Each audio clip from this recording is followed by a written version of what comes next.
According to the Insurance Institute for Highway Safety, motorcycle fatalities could be reduced by as much as 33% or more if the federal government required that motorcycles be equipped with anti-lock brakes.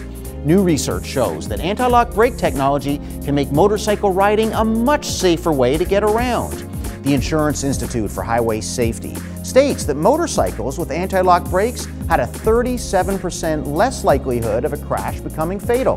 They also said that in a comparison between motorcycles with anti-locks and motorcycles without, those with had 22% fewer insurance claims for damages and crashes in the same year.